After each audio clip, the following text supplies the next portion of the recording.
à toutes, parce que je dis bien toutes, puisque c'est un salon spécialement, j'ai envie de dire, pour les femmes. Et ça tombe bien, puisque ce qu'on va vous présenter tout au long de cette matinée, et particulièrement dans notre workshop, c'est comment concilier, en tout cas, cet équilibre personnel et professionnel. Et pour nous, l'une des clés majeures. Et est-ce que déjà je me connais bien ? C'est ce qu'on va en tout cas essayer de vous présenter là dans cet atelier. La première des choses, je vais commencer par présenter qui nous sommes. Le cabinet Matura est donc un cabinet qui est spécialisé dans l'accompagnement des individus et notamment sur la détection des talents latents. On le fait à travers des bilans de compétences, du coaching, des outils, en fait, des tests de personnalité, de compétences, de talents. Et puis, l'intérêt, en tout cas, je vais déjà commencer de parler de Matura. M-A-A-T, le début. En fait, il faut savoir qu'on a choisi ce nom parce que M-A-A-T, c'était la déesse, ou c'est la déesse de l'équilibre égyptienne. Matura, ça renvoie également à l'idée de maturité. Et donc l'intégralité pour nous, et au sein de Matura, on s'évertue à trouver, on est en quête d'équilibre permanent et on accompagne nos clients jusqu'à ce qu'ils soient matures. Il n'y a pas de délai en termes de temps, on va prendre le temps qu'il faut pour accompagner en tout cas les individus à détecter ou être à leur juste place. Donc ça, c'était une petite aparté. Ce que je voulais également préciser, c'est que depuis le Covid, on fait le constat qu'aujourd'hui, il y a une vraie démission. Vous en avez sans doute entendu parler, la grande démission. On voit bien que les nouvelles aspirations des collaborateurs et des individus a été fortement bousculée. On est dans un monde VUCA, volatile, incertain, complexe et ambigu. Et en fait, on est dans un grand bouleversement puisque tout va très, très vite. Donc si ça va très vite, on a moins de temps pour nous. Et forcément, on est dans un changement permanent et c'est fatigant, c'est déstabilisant et du coup, on n'est plus du tout en équilibre.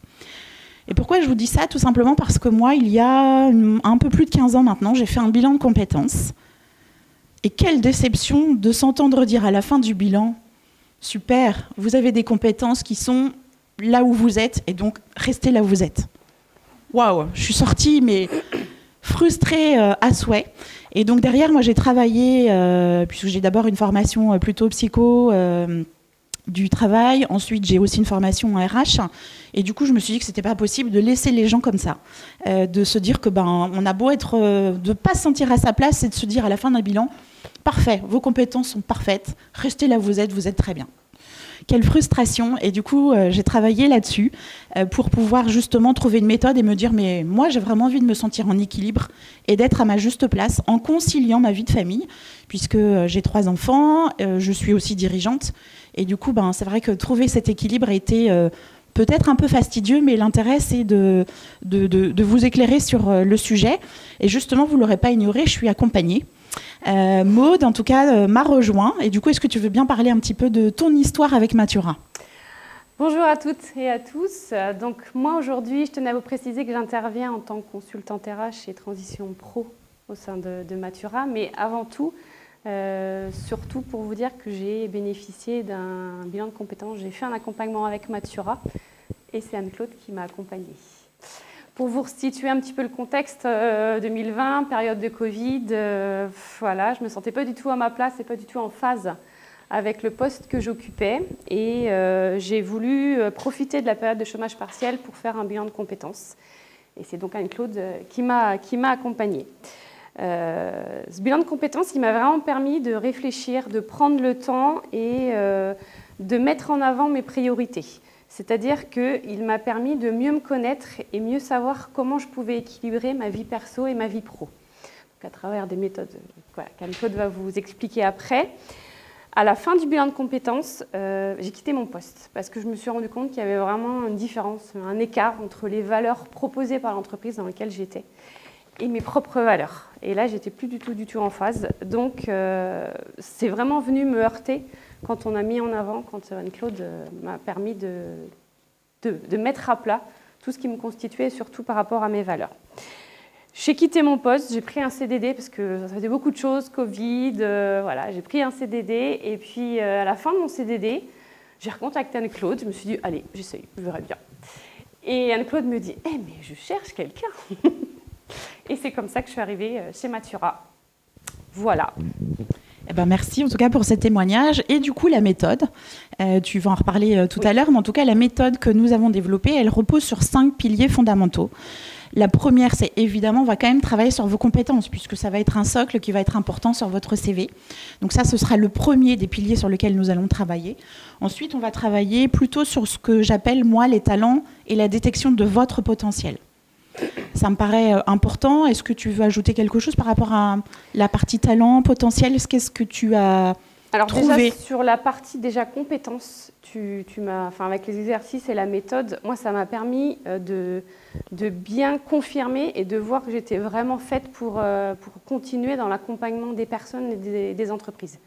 J'avais cette double casquette et là, j'ai vu que j'étais faite pour ça parce que la période Covid, je me suis posé pas mal de questions et je me suis dit non, tu es à ta place, là, tu continues dans ce domaine-là.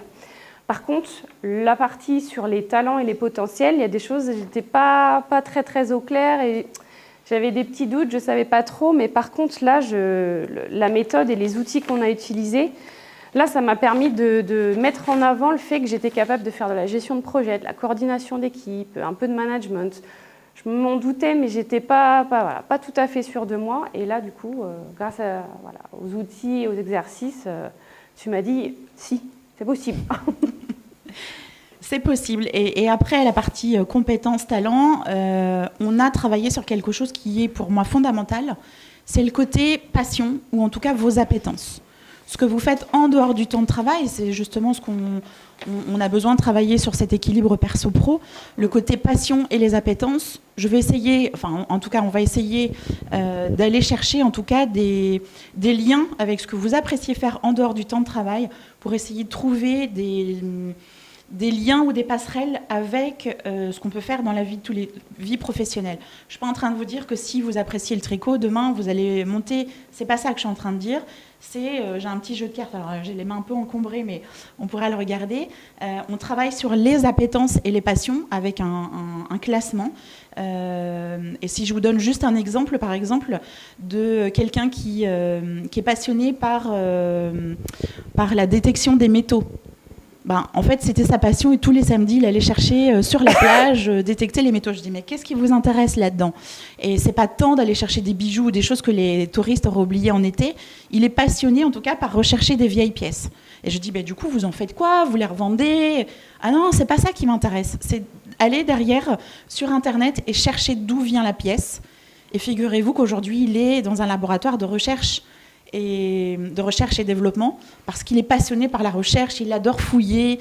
Et vous voyez le parallèle, alors c'est un exemple peut-être un peu grossier, néanmoins c'est comme avec des petits exercices comme ça qu'on arrive à tisser des liens entre la vie de tous les jours, les appétences, vers quelque chose qui vous anime. Est-ce que toi tu peux nous parler un petit peu de ton côté passion ? Qu'est-ce que tu as découvert ? Oui, alors à travers les outils, les exercices, notamment sur les passions, les appétences, moi je me suis rendu compte que j'avais vraiment besoin de mouvement, d'activité. Il fallait, alors moi, mon dada, c'est la montagne. Bon, alors, à Nantes, la montagne, c'est un peu compliqué.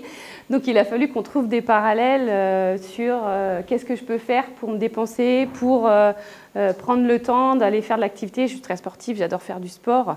Donc, ça m'oblige aussi à aller tous les jours. J'essaye d'aller marcher, d'aller courir, d'aller à la piscine. Mais ça m'a aussi permis de me rendre compte que, par exemple, un poste derrière un bureau 7 heures par jour, pas pour moi, ça, c'est pas possible. Quand je dis qu'il faut que je bouge, il faut que je sois en mouvement, la chance que j'ai aujourd'hui, c'est que les bilans de compétences, j'accompagne des gens sur Gorges, sur Ancenis, sur Nantes, sur Angers, sur Cholet. Donc, je bouge. Voilà. Et c'est ça que ça m'a permis de voir pour pouvoir mettre cette passion de je bouge, je fais du sport, mais ça m'a permis au travail de pouvoir le mettre en application. Et à travers ça, tu vas en reparler après, mais on a vraiment travaillé sur cet équilibre vie pro parce que je bouge, mais je suis aussi maman de 2 enfants. Donc comment je concilie, comment je fais si je rentre à 19h30, 20h, comment je gère avec les enfants. C'est tout ce travail-là qu'on a mis en avant et qui permet de faire tout ça. Et le pilier suivant, c'était la partie valeurs. Nous avons tous, ou en tout cas on incarne tous, des valeurs. Eh bien, la question, en tout cas, sur ce pilier-là, c'est quelles sont les valeurs dont j'ai besoin et que j'incarne? Et est-ce que dans mon environnement, que ce soit professionnel ou personnel, elles sont bien alignées? Est-ce que je les mets en évidence? Donc, on a un petit travail autour des valeurs qui, derrière, va s'appuyer sur notre 5e pilier, c'est quels sont mes besoins? On arrive à partir des valeurs et les besoins à déterminer. Et ce que tu viens d'évoquer, Maud, illustre bien quand tu parlais de bouger, par exemple, quand tu parlais des horaires qui peuvent être un peu à contrario, puisque quand on fait des bilans de compétences, c'est souvent des gens qui sont en activité, donc ça va être entre midi et 2, ça va être tôt le matin ou plutôt en soirée, ou le samedi matin, par exemple. On a aussi notre vie de famille, mais comment justement on arrive à concilier? Et pour nous, c'était jouable et c'était facile, mais c'est important de pouvoir en tenir compte. Et ça fait vraiment partie de mes besoins. Derrière, comment on va se ressourcer? On va travailler sur la motivation, du coup sur la partie valeurs et besoins. Est-ce que tu as envie de partager quelque chose? Alors, sur la partie valeurs, c'est ce que je vous disais au départ, quand on a travaillé sur la notion, le concept de valeur. Comme moi, j'étais dans un poste où je me sentais vraiment... je sentais qu'il y avait un décalage, je ne comprenais pas pourquoi je me sentais pas bien. Bon, il y avait la période Covid, évidemment, mais... et je me suis rendu compte, en faisant le travail sur ces valeurs, que mes valeurs profondes, elles n'étaient pas du tout en accord avec ce que mon entreprise prônait à l'époque où j'étais et ce que je devais transmettre dans le poste que j'occupais de chargée de relations entreprises. Et c'était complètement en désaccord. Et du coup, moi, ça faisait un grand écart que j'avais du mal à accepter et à supporter. Et sur le travail des valeurs, moi, ça m'a vraiment permis aussi de mettre en avant ce qu'on appelle les facilitateurs de performance, c'est-à-dire qu'est-ce qui fait que je me sens mieux, comme par exemple pour moi, c'est important d'être autonome, d'avoir de la bienveillance, du respect, du travail d'équipe. Et là, c'était pas du tout respecté par rapport au poste où j'étais. Et par rapport en tout cas, ces valeurs-là, effectivement, je te coupe, mais c'est un moyen de vérifier pourquoi parfois, quand on est à son poste, on se dit on ne se sent pas bien, on n'est pas forcément en phase, alors qu'on pourrait se dire que tout va bien. Et en tout cas, le côté facilitateur de performance dont tu parles, à travers l'exercice qu'on vous propose, permet vraiment de se dire, tiens, effectivement, ce point-là, par exemple, tu parlais de travailler en équipe, quand je ne l'ai pas, ou il y a une mauvaise ambiance, évidemment, ça va venir nous travailler. Et du coup, je ne vais pas être non plus disponible quand je ne suis pas bien au travail. J'arrive à la maison, je peux être aussi perturbée et je ne vais pas être disponible pour mon environnement proche. Donc, c'est important d'en avoir conscience parce que ce côté facilitateur de performance, c'est quelque chose qui, de toute façon, vous suivra tout au long de votre carrière et votre vie personnelle. Forcément, oui, parce que les valeurs qu'on a en nous, tu les déploies au niveau du travail, mais dans votre vie perso, c'est pareil. S'il y a un manque de respect, de bienveillance et de cohésion au sein de la famille ou on n'est pas en accord, forcément, ça va se retrouver. Et comme tu dis, l'équilibre, il va être un peu bancal. Un peu bancal. Et donc, en tout cas, par rapport à ce qu'on voulait vous évoquer, puisque nous n'avons qu'une demi-heure, donc c'est relativement court, sachez qu'aujourd'hui, l'Institut Gallup a sorti un sondage très récent qui disait que 33% seulement des Français sont heureux au travail. 33%, ce qui est quand même pas énorme. Donc vous avez la chance d'avoir en face de vous 2 personnes qui sont super épanouies. Et on ment pas. Non, sinon on ne serait pas là, en effet. Mais en tout cas, 33%, c'est quand même pas si important que ça. Donc en termes de besoins, et c'est ce qu'on mettait en 4e dans notre déroulé, l'importance de bien vous connaître déjà et posez-vous quelques questions. Quand vous sentez que vous n'êtes pas forcément bien, les premières questions que vous pouvez vous poser, c'est qu'est-ce qui est important pour vous? Déjà, la première question, elle peut venir de là. C'est qu'est-ce que vous avez envie de changer? Est-ce qu'il y a des choses que vous avez envie de changer ou pas du tout? On parlait des valeurs, c'est est-ce que je suis justement en phase avec les valeurs qui m'incarnent? Comment est-ce que j'arrive à déterminer mes besoins en termes de... Pour certains, on est en télétravail, pour d'autres, il n'y a pas, pour d'autres, on va travailler de nuit, pour d'autres, on travaille les week-ends. Tout ça, quels sont vos besoins? Est-ce que ça, vous les avez priorisés? Et je terminerai effectivement par dire que déjà, est-ce que vos priorités sont claires? Et est-ce que vous les avez déjà priorisées? Ça, c'est un point important. Et il y a une petite citation d'Aristote qui me va bien, c'est « Là où vos talents et les besoins du monde se rencontrent, là se trouve votre vocation. » Donc j'ai juste envie de vous dire, à vous de jouer.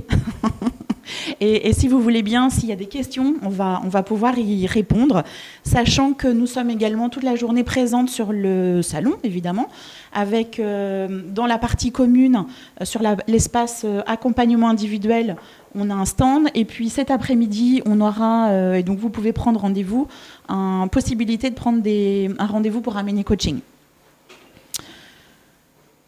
Il faut toujours un premier pour les questions. Est-ce qu'il y a des questions ? Non ? C'était clair ?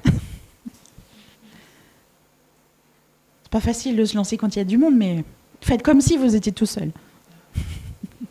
Oui, certaines. Pourquoi, par exemple, sur cette thématique, vous êtes venus ce matin ? Oui, vous pouvez juste témoigner ou nous dire pourquoi, justement. Non, vous ne voulez pas nous dire ? Ouais. Est-ce que, du coup, vous étiez OK avec l'émission de votre métier, mais pas avec les valeurs de l'entreprise ? Exactement. Du coup, est-ce que vous avez changé de métier ou... Alors, est-ce que vous pouvez répéter la question, s'il vous plaît ? La question, si j'ai bien compris, vous allez me redire. En fait, c'est vous interroger Maud en fait, sur son parcours professionnel et savoir au moment où elle a fait son bilan et donc son changement, si c'était plutôt les mêmes compétences, elle avait changé pour d'autres missions. Est-ce que c'est bien ça ? Oui, c'est ça. Merci. Au moment où j'ai fait le bilan de compétences, en fait, j'étais chargée de relations entreprises, chargée de développement. Avant, j'avais fait 20 ans dans un autre cabinet en tant que consultante RH et j'accompagnais les personnes sur des bilans de compétences. Donc j'avais déjà cette casquette bilan de compétences et après la suite de mon parcours, c'était l'accompagnement des entreprises. Donc je faisais du recrutement, plutôt du côté RH.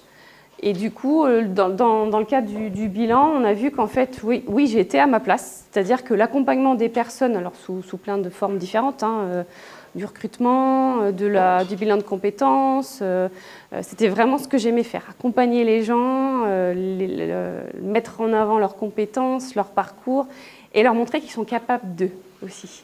Ça, c'est hyper important. Et puis le volet entreprise, le contact entreprise, j'aime ça aussi. Et puis on en fait un petit peu là dans le cadre de mon poste. J'ai cette casquette-là, alors beaucoup moins, parce qu'on a beaucoup de bilans de compétences quand même qui sont en cours. Mais en tout cas, le bilan m'a permis vraiment de statuer et me dire, OK, j'ai ces deux casquettes-là, l'accompagnement des personnes et des entreprises. Je suis à ma place. Mais là où je ne suis pas à ma place, c'est l'endroit où je travaille. Voilà. Et je suis partie. Et puis voilà. Et ce qui est important aussi à dire, c'est effectivement, tu parles de bilan de compétences, mais il n'y a pas que. En fait, ça peut aussi passer par des tests ou des outils psychométriques pour bien se connaître.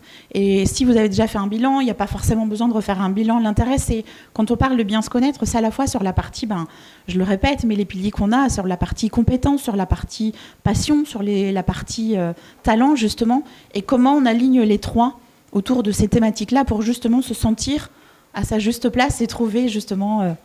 J'aime bien dire cet équilibre. Mais c'est important. En tout cas, moi, le bilan de compétences, il m'a permis de voir mes priorités entre... Ah oui, je travaille, comme beaucoup, on est parents, et puis, mais on aime son métier. Donc, comment je fais pour équilibrer tout ça, sachant que, comme tu disais, les bilans, parfois, je finis à 19h30. Bon, j'ai des enfants, ils sont grands, mais il faut être là quand même quand vous rentrez à 20h. Et on est conscientes toutes les deux de ça. Ce qui fait qu'il y a des fois, j'arrive, à prendre un petit peu plus de temps l'après-midi parce que il y a un rendez-vous chez le médecin. Donc, il y a cette souplesse-là et cet équilibre-là. Et parce que mon employeur me permet ça, elle a compris qu'il y avait cette possibilité-là. Et moi, au départ, j'avais bien identifié mes priorités pour équilibrer. Et ça s'est bien goupillé. Et le bilan de compétences n'est pas forcément... à l'issue, on ne ressort pas non plus en se disant « je vais révolutionner ma vie à 360 ». Ça arrive. On a des cas, on a des gens qui changent du tout au tout, qui étaient chefs de projet en informatique et qui deviennent boulangers. Il y a des vraies reconversions, des changements à 360. Et hier, par exemple, c'était la phase finale d'un bilan, et c'était quelqu'un qui était plutôt sur un poste de technicien en usine. On a terminé le bilan et entre les deux, il a eu un problème de santé. Et aujourd'hui, il est resté dans la même entreprise, sauf qu'il a réussi à prendre un poste de chef d'équipe, puisque son parcours de vie personnel faisait qu'il avait cette vraie capacité d'encadrement d'une petite équipe. Et aujourd'hui, il y a une proposition dans l'entreprise. Il s'est positionné et on lui a dit un témoignage assez intéressant parce qu'on lui a dit mais tu t'es préparé à cet entretien? Il lui dit non, j'ai juste fait un bilan de compétences qui m'a permis à la fin de ce bilan d'avoir repris confiance en moi. Et déjà rien que ce point-là, waouh, ça nous fait quelque chose parce que souvent quand on démarre un bilan, c'est qu'on a des doutes et les mettre en exergue à travers des exercices, de dire que on peut être fier chacun de notre parcours, qu'on a cet équilibre avec notre vie de famille, qu'on a réussi plein de choses, et à travers les exercices qu'on vous propose, le chemin qu'on vous propose, c'est aussi de prendre conscience de qui vous êtes, de vos forces professionnelles. On a tous des défauts, mais l'intérêt, c'est de pouvoir les entendre et de valoriser vos forces, en tout cas. Une autre question ?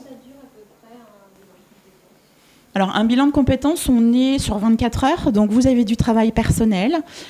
Toutefois, vous avez évidemment des rencontres avec nous. On est sur 6 à 7 séances de 2 heures en face à face. Vous avez du travail entre les deux et on a aussi un soutien en dehors de chaque séance. En règle générale, on est sur à peu près 4 mois.